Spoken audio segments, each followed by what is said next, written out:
Hello, BookTube, and welcome back to Book Trek 2021, a 5-month mission I'm embarked on with a bunch of other booktubers where we read Star Trek fiction for the whole rest of 2021. We started in August with the original series, Kirk, Spock, and McCoy, and in September we're reading The Next Generation, a sequel to Star Trek that originally I felt the same way about as William Shatner did. When William Shatner was interviewed, when Next Generation was making its way to the airways, he said, "I like it just fine. I just wish they wouldn't call it Star Trek." And a lot of fans resented him at the time for that. It's the Enterprise. It takes place in the Federation. There are Klingons and Romulans. What else are they going to call it? Of course it's Star Trek. At the time, I kind of felt the same. It seemed like Star Trek was a particular franchise, a particular iteration. But it turns out, no. Star Trek is a world. And I have come around in September. I was hoping that in September I would, by examining The Next Generation with the blinders off, come to like it a lot more than I ever have. And I did. I have. I'm not a Next Generation fan of the first water. I don't think that was ever on the cards. But I no longer deride it the way I did. I now get it. I now get the way to get it. I get the way to like it. And the way to like it is, like so much of the original series, the bridge crew, the core cast of characters. That is the way to like it. It's a more businesslike Star Trek than the original series. It's less Wild West, quite literally, less Wild West. The Enterprise D is a floating city. It has many, many departments. It has 1,000 people, quite a few of whom are not Starfleet members. They're just family members, including children. I don't think that aspect of The Next Generation is ever really fleshed out all that well. What size medical staff does Beverly Crusher have, for instance? And is her top priority Starfleet people or everybody on board? Is there a head doctor for pediatrics? Senior care? There are many aspects of The Next Generation that I am fascinated with. But Book Trek 2021 has taught me how to like a lot of Star Trek The Next Generation that I didn't like before. And that hasn't been reflected in the reading. The reading that I've been doing there have been quite a few Next Generation novels that I haven't liked at all. And some that I thought weren't really there at all. They were mainly just fan service. So I thought, the other day, maybe the way around that would be to go to a professional writer who took a paying brief to do a TNG novel. Maybe a professional writer wouldn't make those mistakes. I went to a novel by David Bischoff, and it was really, really good.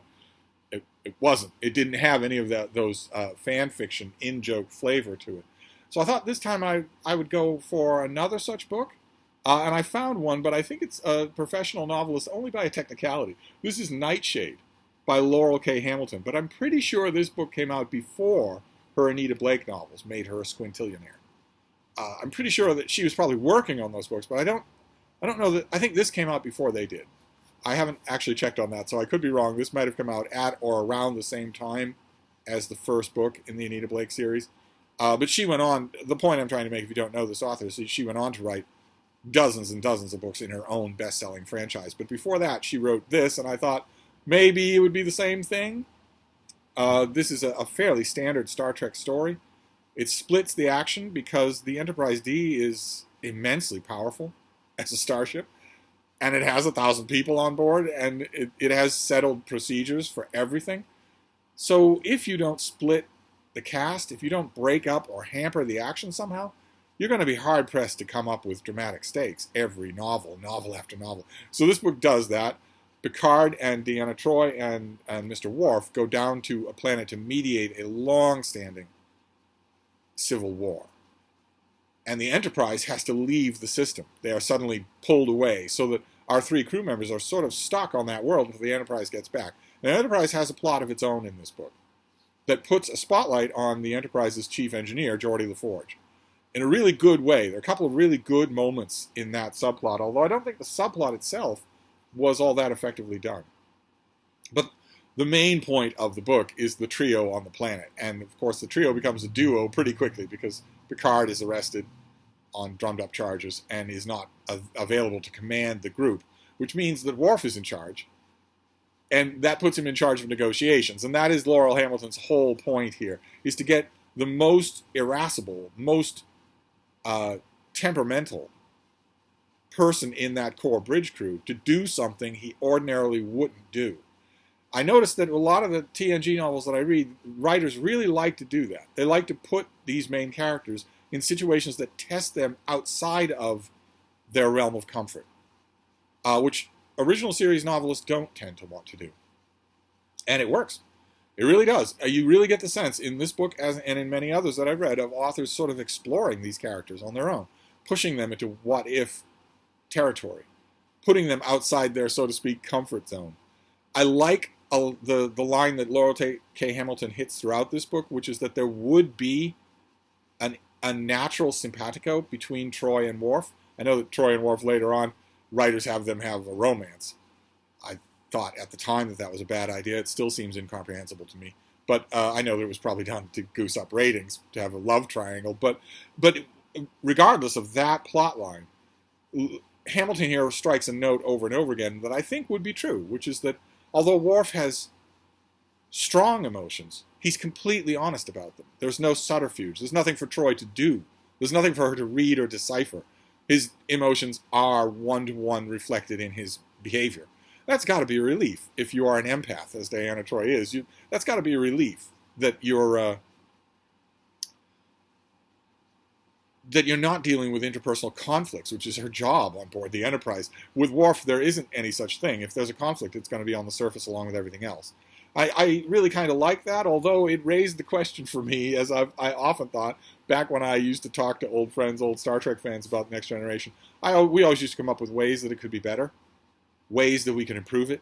One way that an old friend of mine always said was, if they're going to make Picard more bloodless as a commander than Kirk, if they're going to make him more efficient, more of a Costco manager, then why not go all in on that and make him a little unlikable? More of an Ebenezer Scrooge type figure. And the writers never had the heart to do that, probably because Patrick Stewart is rather adorable in real life. And they probably didn't want to do that, although as any of you have seen him in I, Claudius know, he can play a villain when he wants to. Instead, the showrunners, got a chance to do that with Admiral Jellicoe. They brought a captain on who was a jerk, who was what Jean-Luc Picard could easily have been, but wasn't. But another way that friends of mine, we always used to bat the idea back and forth, and I used to say this all the time, is that, of course, Deanna Troi wouldn't read anything from Data. He's not an organic being. He's a machine. And I often thought, wouldn't it be a neat little bit if when Deanna Troi was talking to him, she raised her voice because she thought she had to do that in order to get through to him because she can't read anything from him. He's a void, where she finds huge amounts to read from other people. What if she raised her voice when she talked to him? But nothing like that ever happened, and that's just as well, because it's like so many of my ideas, rather cheesy. but that rapport worked really well in this novel, and this novel does what I have come to love The Next Generation for. It shows me the different relationships between these people. They would all die for each other. They all love each other. But they have vastly different relationships. There's very much Hornblower and Bush, first and second in command, complete trust between Riker and Worf, for instance. There's a simmering kind of low-key distrust between Worf and Data. There are all kinds of little things like that, and the strength of splitting apart a couple of people in the cast like this novel does, even though it's very predictable, is that you get to mine that for all it's worth. So I found this to be very, very enjoyable. I don't know if that's because Laurel K. Hamilton was already pretty much a professional when she wrote it, but I'm on a streak. I have not hit a TNG dud in a few days. So I'm hoping I'm gonna randomize again. I'm done with the experiment of going to name author names that I already know. So I'm going to randomize again and just pick one tonight and hope for another good one. But in the meantime, I'm 2 for 2. So I'm going to wrap this up. That is Book Trek. I will leave the hashtag on the video so that if you want to find all the Book Trek content, you will be free to do so. And I will see you tomorrow or Monday. There's a chance there'll be no videos tomorrow. But if there is, then fine. And if not, then Monday. So I will see you soon. Thank you, BookTube.